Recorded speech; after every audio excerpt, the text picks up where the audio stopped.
ni ne dua e kalung le ne la nu le nang ka thai wa nun ko har be dong du ka mangai ber te ti a min au tu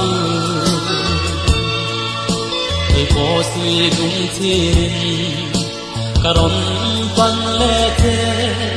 o itin lung kong kha katan hong le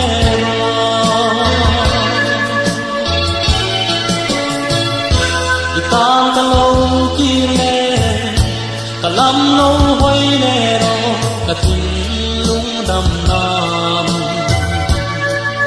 e ba ma zan mu chi lo nun ko har be dong hu mangai na ku tin ka lo chu dam nam te e ba na ral ma chua i an kari moi le oi mangai na ko ka ta na to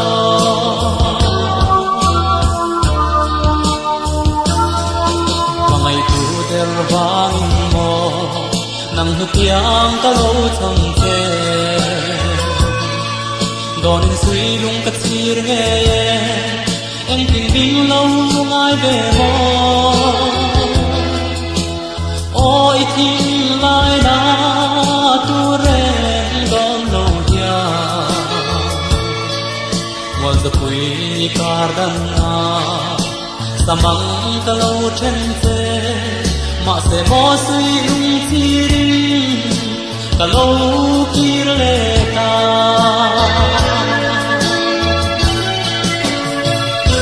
itan ka lo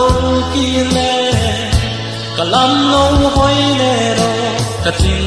lung dam na e ba ma za mu chi lo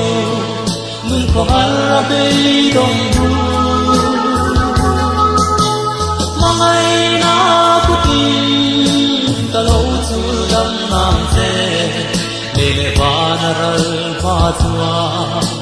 i an kar moi le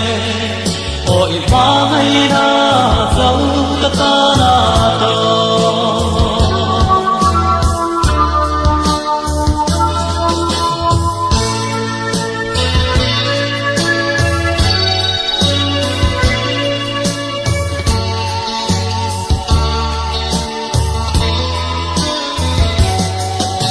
mangai na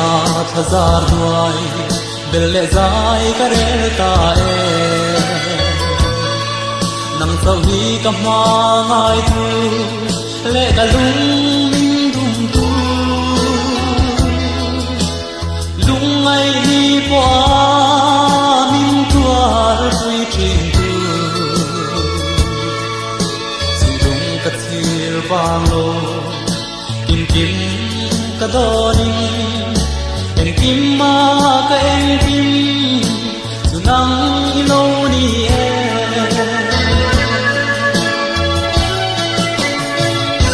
itan ka lo ki le kalam lo hoi le ro ka tin lung dam na e ba ma zan mu chi lo nun ko har be dong hu mangai na ku tin ka lo chu dam nam che le ba na ral ma chua i an kar moi le o i mangai na o